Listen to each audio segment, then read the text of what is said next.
بسم اللہ والصلاة والسلام علی رسول اللہ اما بعد۔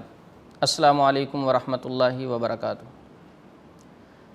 اگر کسی کے اوپر جادو جنات کے اثرات، تو ایسے پیشنٹ کو چاہیے اگر کسی سے علاج وہ کروانا چاہتا ہے، سب سے پہلے اس معالج سے پوچھے کہ اپنا علاج کا طریقہ مجھے بتا دیں۔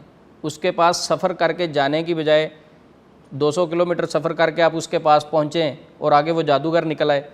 تو جب آپ کسی کے پاس جانا چاہتے ہیں، کیونکہ آج کل بہت سارے لوگ یوٹیوب سے بھی نمبر لے رہے ہیں، بہت سارے لوگ اپنے اشتہارات بنا کے سوشل میڈیا پہ ڈال رہے ہیں، تو اگر کسی کے پاس بھی آپ علاج کروانے کے لیے جانا چاہتے ہیں تو سب سے پہلے اس سے پوچھیں کہ آپ کا طریقہ علاج کیا ہوگا۔ اگر وہ آپ سے مریض اور مریض کی والدہ کا نام پوچھے، نمبر 2 مریض کے کپڑے طلب کرے کہ اس کے پسینے والے کپڑے لے آئیں یا فریش لے آئیں، نمبر 3 مریض کی تصویر مانگے، نمبر 4 مریض کے پاؤں کی مٹی مانگے، نمبر 5 مریض کے بال مانگے۔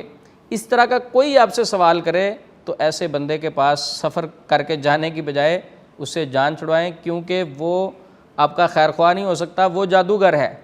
آپ کا مسئلہ ٹھیک ہونے کی بجائے مزید خراب ہو جائے گا، کیونکہ جادو جنات کے علاج میں شیاطین کو دور کرنے کے لیے اللہ اور اس کے رسول کے فرامین کو فالو کرنا ہے، اور ایسا شخص تو بالکل قرآن و سنت کے خلاف کام کر رہا ہے۔ رسول اللہ صلی اللہ علیہ وسلم نے کسی کو دم کیا ہو، پہلے اس سے پوچھا ہو کہ آپ مریض کی والدہ کا نام بتاؤ، یا رسول اللہ صلی اللہ علیہ وسلم کے دور میں جب کسی کو رقیہ کیا گیا ہو، اس کو کہا ہو کہ بھی مریض کے کپڑے لے کے آؤ۔ تو یہ سارے جو سمٹمز ہیں، علامات ہیں، یہ جادوگروں کی ہیں۔ تو ایسے بندے کے پاس جانے کی بجائے کوئی اور ایسا بندہ ڈھونڈیں جو آپ کو رقیہ کرے، آپ سے یہ ساری چیزوں کا سوال نہ کرے، بلکہ آپ کو قرآن پاک کی آیات بتائے، جو آپ کو رقیہ کرے، دم کرے، وہ اونچی آواز سے صرف قرآن پاک پڑھ کر یا مسنون دعائیں پڑھ کر دم کرے۔ میں ایک چھوٹا سا واقعہ بھی سناتا ہوں۔ لاہور میں ایک گھر میں جانا ہوا، تو بہت شریف لوگ تھے، پڑھے لکھے لوگ تھے۔ انہوں نے ایک معالج کو گھر پہ بلایا، تو وہ سسٹر کہتی ہیں اس معالج نے کہا کہ آپ کے گھر میں تو بہت سخت جادو ہے، اس کا علاج کا طریقہ یہ ہوگا، ایک تو آپ کو ایک گھر کے ہر فرد کی ایک ایک قمیض دینی پڑے گی، اور دوسرا تصویر بھی دینی پڑے گی، اور والدہ کا نام بھی مجھے لکھوا دیں۔ پھر کیا ہوگا، میں گھر جا کے ایک عمل شروع کروں گا، ایک جن کا بچہ آپ کے گھر میں بھیجوں گا، وہ آپ کے گھر میں آ کے پڑھائی کرے گا۔ اچھا، اس کے آنے کا آپ کو پتہ کیسے چلے گا؟ اس کا پتہ ایسے چلے گا کہ وہ سسٹر کو کہتا آپ کے کان پہ چٹکی کاٹی جائے گی، یا آپ کو خوشبو یا کسی قسم کی اسمیل محسوس ہوگی۔ جیسے آپ کو خوشبو آئے یا پاؤں یا کان پہ چٹکی کاٹی جائے تو آپ نے فوری ایک کمرے کو خاص کر دیا، اس میں مصلی بچھا دینا ہے۔ تو وہ کہتی ٹھیک ہے۔ کہتی اسی طرح ہوا کہ شام کا وقت ہوا، مجھے پاؤں پہ باقاعدہ چٹکی کاٹی محسوس ہوئی اور خوشبو بھی آئی، میں نے مصلی بچھا دیا۔ یہ سلسلہ تقریباً 10-15 دن جاری رہا۔ 10-15 دن کے بعد وہ مسئلہ جو ڈسکس کرنے کے لیے اس عامل صاحب کو بلایا تھا، وہ ٹھیک ہونے کی بجائے مزید زیادہ تیز ہو گیا۔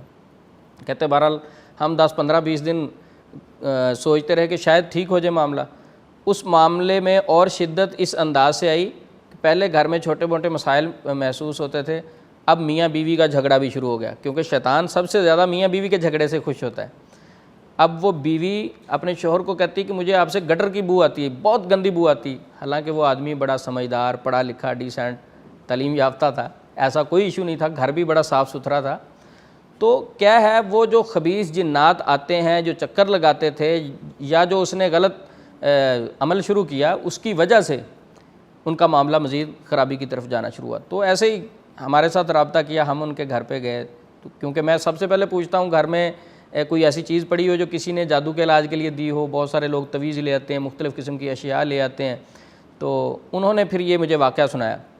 تو بہرحال پڑھائی کی، الحمدللہ وہ جنات گھر سے آنا رک گئے اور وہ بہتر ہوئے، اور ان کو ہم نے کوئی چلے ولے نہیں بتائے، اور ان کو ہم نے کوئی منتر شنتر نہیں بتائے، بلکہ سورۃ بقرہ کی پڑھائی بتائی ہے، جو آپ کے گھر میں موجود قرآن پاک میں دیکھی جا سکتی ہے، جو کہ ہم نے آج کل قرآن پاک کو غلاف کے سپرد کر کے الماریوں میں رکھ دیا ہے۔ خدا را قرآن پاک روزانہ اپنے گھر میں کھولیں، بچوں کو بھی کہیں، خود بھی کہیں، نہ ایک سپارہ پڑھیں، ایک صفحے کی تلاوت کر لیں، 10 لائنوں کی کر لیں، لیکن روزانہ ہر روز ہمارے گھر میں ہر فرد کو قرآن پاک تو کھولنا چاہیے۔ جو اللہ نے ہمیں ایک کتاب بھیجی ہے، جو میسج دیا ہے، اور پتہ ہے کہ یہ کلام پڑھنے سے کسی کے پاس جانے کی بجائے یہ کلام پڑھنے سے جنات بھاگ جائیں گے، شیاطین بھاگ جائیں گے، بے برکتی ختم ہو جائے گی، سکون آئے گا، اس بات کا ہر مسلمان کو علم ہے۔ لیکن ہم ایسے لوگوں کے پاس جاتے ہیں کہ بابا جی آپ ہی کچھ کر دیں، میں نہ قرآن پڑھ سکتا ہوں، نہ نماز پڑھ سکتا ہوں، نہ میں نہیں کچھ کر سکتا، میرے پاس ٹائم نہیں ہے، کیونکہ میں دنیا داری کے پیچھے پڑا ہوا ہوں نا، میرے پاس ٹائم نہیں ہے۔ تو ایسے معالجین سے تب ہی جان چھوٹے گی جب ہم اپنے آپ کو خود عمل کی طرف لے کے آئیں گے، جب ہم اپنے آپ کو خود اللہ کے ساتھ جوڑنے کی کوشش کریں گے۔ جادو جنات اس بندے کے اوپر زیادہ آتے ہیں جو اللہ سے دوری اختیار کرتا ہے، اور جو اللہ کے قریب ہوتا ہے۔ حضرت عمر رضی اللہ عنہ نے کوئی چلے نہیں لگائے ہوئے تھے، شیطان دیکھ کے رستہ بدل جاتا تھا۔ وجہ کیا تھی؟ کہ دل میں اللہ کا ڈر اور خوف اور تقویٰ تھا۔ تو اس لیے میں آخر پہ یہی کہنا چاہوں گا، اگر آپ کسی سے علاج کروانا چاہتے ہیں یا کروا رہے ہیں، وہ آپ سے مریض کی والدہ کا نام پوچھے، مریض کے کپڑے مانگے، مریض کی تصویر کا سوال کرے، اور اسی طرح مریض کے پاؤں کی مٹی، مریض کے بال، کسی قسم کی کوئی چیز منگوائے، کیونکہ علاج میں شفا اللہ کے پاس ہے، ان چیزوں میں نہیں رکھی ہوئی۔ شفا تو اللہ نے دینی ہے، ہاں وہ اللہ کی کلام میں سے آپ کو گائیڈ کر دے، وہ رسول اللہ صلی اللہ علیہ وسلم کے فرامین سے آپ کو گائیڈ کر دے تو بالکل درست بات ہے، وہ عمل کریں۔ اگر ان چیزوں کا سوال کرتے ہیں تو اس علاج کو بند کر کے آپ شریعت اسلامیہ کے مطابق اپنا علاج شروع کریں، اور اللہ سے دعا ہے اللہ رب العزت جتنے مسلمان پریشان ہیں ان کی پریشانیاں دور فرمائے اور جادوگروں کے شروں سے ہمیں محفوظ رکھے۔ السلام علیکم ورحمۃ اللہ وبرکاتہ۔